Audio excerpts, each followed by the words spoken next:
मेरे साथ 23 साल ज़हरा याकूब मौजूद हैं और ये पाकिस्तान की वाहिद ब्यूटी इन्फ्लुएंसर है। अगर आप इनका कद देखेंगे तो आप कहेंगे ये छोटा है, लेकिन अगर आप इनका हौसला देखेंगे तो वो बहुत बुलंद है। इनकी ज़िंदगी की कहानी क्या है? जब दुनिया में आई मैं कितने साल मेरी हड्डियां ऐसे टूटती रही। पॉजिटिव ये है कि मैंने आगे बढ़ना है। मैं अगर पीछे का सोचूंगी तो मैं आगे नहीं बढ़ पाऊंगी। उर्दू पॉइंट की वीडियोस देखने के लिए हमारा चैनल सब्सक्राइब कीजिए और बेल के आइकन पर क्लिक कीजिए ताकि आप हमारी तमाम आने वाली वीडियो से बाखबर रह सकें। अस्सलाम वालेकुम नाजरीन, आप देख रहे हैं उर्दू पॉइंट और मैं हूं फ़ारूक वड़ाइच। हम आपके साथ मोटिवेशनल स्टोरीज तो शेयर करते हैं, लेकिन आज की स्टोरी बड़ी मुख्तलिफ है। मेरे साथ 23 साल ज़हरा याकूब मौजूद हैं और ये पाकिस्तान की वाहिद ब्यूटी इन्फ्लुएंसर है। अगर आप इनका कद देखेंगे तो आप कहेंगे ये छोटा है, लेकिन अगर आप इनका हौसला देखेंगे तो वो बहुत बुलंद है। इनकी ज़िंदगी की कहानी क्या है और ये किस तरह ब्यूटी इन्फ्लुएंसर बन गई और आजकल करती क्या है, इन्हीं की ज़ुबानी सुनते हैं इनकी कहानी। बस अचानक एक दिन ख्याल आया दिल में कि मैं क्यों ना ब्यूटी इन्फ्लुएंसर बन जाऊं। मैं पहले डरती थी इस चीज़ पर कि मैं लोगों के सामने आऊंगी, तो होता है, डर होता है, हर इंसान के दिल में होता है। लेकिन फिर मैंने अपने डर पे काबू पाया और मैंने कहा नहीं, मैं दुनिया के सामने आके रहूँगी। तो मैंने 1 नवंबर को अपना इंस्टा अकाउंट बनवाया पब्लिक पर। तो मैंने फिर व्हील चेयर समेत अपने साथ तस्वीरें लगाना शुरू कर दी। उससे पहले आप नहीं लगाती थी व्हील चेयर? नहीं, डरती थी। डरती लोगों क्या को थी? डर क्या था? डर ये था कि लोग क्या कहेंगे, तो मजाक उड़ाएंगे, फिर ऐसी बात होगी। तो जब मैं लोगों को बताती थी ना कि मैं चल नहीं सकती, तो वो अफसोस करते थे, मुझे बड़ा बुरा लगता था। तो फिर मैंने कहा यार मैं क्यों बताती हूँ लोगों को कि मैं चल नहीं सकती, लोग मुझे देखें और वो मुझसे पूछें ना। तो मैंने पब्लिक अकाउंट जब बनाया, तो मैंने जब पोस्ट करना शुरू की अपनी व्हील चेयर के साथ, तो उस पर ज़्यादा रिस्पॉन्स आने लग गया और लोगों ने इतना अप्रिशिएट करना शुरू कर दिया मुझे कि यार आप कितनी बाहिम्मत हैं कि आप व्हील चेयर के साथ आती हैं, अब बिल्कुल डरती नहीं हैं कि कोई आपको कुछ कहेगा या इस तरह से। तो ऐसे मेरे फॉलोअर्स गेन होते गए और मुझे मेकअप का तो बचपन से शौक़ था, तो मैं अलग अलग मेकअप आर्ट करके तस्वीरें पोस्ट करती हूँ। चाहे ड्रेस चेंज हो पर मेकअप लुक चेंज होता है मेरा। ये 23 साल जो गुजरे हैं, इनकी कहानी क्या है? क्या दिन रात कैसे गुजरे हैं और क्या सोचती हैं जब तनहा बैठी होती हैं? क्या सोचती हैं अपनी ज़िंदगी के बारे में? बहुत उतार-चढ़ाव हुआ है। बचपन में तो जैसे मेरे मामा के साथ हादसा पेश आया था, तो उसके बाद से जो है मेरी बोन्स टूटी हुई पैदा हुई थी। जब मैं पैदा हुई थी तो डॉक्टर्स ने जैसे कैसे करके जोड़ दी। तो डॉक्टर्स का कहना था कि जब मामा का हादसा हुआ था तो मेरे अंदर ही बोन्स टूट चुकी थी और ग्रोथ रुक गई थी। डॉक्टर्स का कहना था कि आप क्या चाहती हैं? मामा ने कहा नहीं, मैं दुनिया में लाऊंगी, अल्लाह की देन है। अगर अल्लाह ने ज़िंदगी रखी है इसकी तो ये दुनिया में आके रहेगा। तो जब दुनिया में आई मैं कितने साल मेरी हड्डियाँ ऐसे टूटती रहीं, लेग्स खासकर मेरी ना। तो फिर डॉक्टर ने कहा था कि आप इनको ना खड़ा ना किया करें क्योंकि इनकी हड्डियाँ बहुत कमज़ोर हैं, ये कभी भी टूट सकती हैं, इवन कि अब भी टूट सकती हैं। इसलिए मुझे कोई भारी चीज़ नहीं उठाने देते हैं, मुझे कोई चीज़ गिरती है तो उसको झुक के पकड़ने नहीं देते हैं। मैं मतलब कि उनके लिए कह सकते हो एक प्रिंसेस की तरह बन के बैठी होती हूँ बस। तो आपके वालिदैन तो बड़े बाहिम्मत हैं और आपकी ख़ास तौर पर वालिदा जिन्होंने ये मुश्किल फ़ैसला किया जब पता भी था, और इतने ये 23 साल आपके गुजरे और उन्होंने आपने कहा कि मुझे शहज़ादियों की तरह रखा। तो ये हादसा उनके साथ आया था, गिरी थी वो? जी, वो गिर गई थी, तो गिरने की वजह से उनको चोट लग गई थी, 6 मंथ था उनका।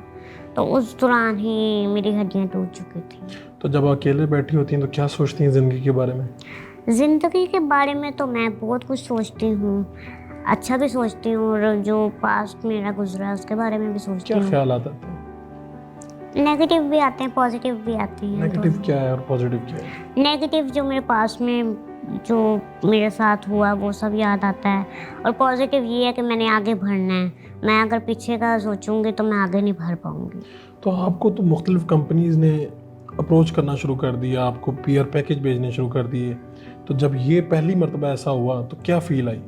तो मुझे बड़ी खुशी महसूस हुई थी कि मैं लोगों को देखती थी जो थी इन्फ्लुएंसर, उनको भेजते थे।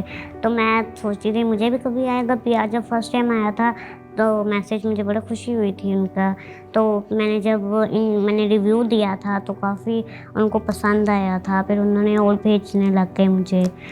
और लोग भेजने लग गए। इसी तरह काफ़ी लोगों ने मुझे प्यार तो भेजा। कभी कोई ख्याल आता है कि एक दिन ऐसा गुजरे, एक दिन ऐसा आए कि सब कुछ बदल गया हो? कोई ऐसा ख्याल भी आता है? कोई इमेजिनेशन तो बंदा सोचता ही है। वो तो फिर मुआवजा करने वाली अल्लाह की ज़ात है। अब मेरे कितने सारे हैं फ्रेंड्स हैं, मेरे हम वालिद हैं जो ये चीज़ सोचते हैं कि हम एक दिन उठेंगे सोकर और ज़ारा खड़ी होगी, तो उनकी ये बड़ी ख्वाहिश है कि अल्लाह ऐसा मुआवजा करे। वो तो हम अल्लाह की ज़ात पर तो यकीन कर सकते हैं, लेकिन एक चीज़ को ये चीज़ भी आप सोच के रखें ना कि अल्लाह चाहे जो मर्ज़ी कर सकता है, लेकिन हम जिस हाल में हमें उसमें भी खुश रहना चाहिए। इतना हौसला कहाँ से लाती हैं आप? खुद ब खुद आता है, अल्लाह की ज़ात देती है, क्योंकि जिसने पैदा किया है ना वो आपको जीने के लिए हौसला भी देता है और हिम्मत भी देता है। कभी कहीं किसी ने कभी मजाक उड़ाया है आपकी? बहुत लोग हैं, बहुत मजाक उड़ाते हैं, तौबा तौबा करते हैं, इस्तग़फ़ार कहते हैं। तो आपको सबसे बुरा क्या लगता है? जब बुरा तो कुछ खैर सारी बातें ही लगती हैं, जब वो ये चीज़ कहते हैं ना कि आपकी मामा ने कोई गुनाह किया था जो आप ऐसी पैदा हुई। तो आप उनसे क्या कहना चाहेंगी? अगर इसी प्लेटफॉर्म के थ्रू आपको बहुत ज़्यादा लोगों से मुखातिब होना पड़े तो आप क्या कहेंगी? कि आपको तो बहुत दुख होता होगा कि मेरी माँ जो इसने मुश्किल फ़ैसला किया वो लेके आई। दुख तो नहीं होता, मुझे उनकी सोच पे हंसी आती है कि आप मुझे नहीं कह रहे, आप बनाने वाली ज़ात पर बात लेकर आ रहे हैं। जिसने पैदा किया आप उस पर तनकीद कर रहे हैं, आप मुझ पे नहीं कह रहे। मुझे फ़र्क नहीं पड़ रहा, उसकी ज़ात आपको देख रही है। जिसने आपको भी पैदा किया मुझे भी पैदा किया है, आप उस पर बोल रहे हैं कि उसकी बनाई हुई चीज़ गुनाह की तौर पर आप ले।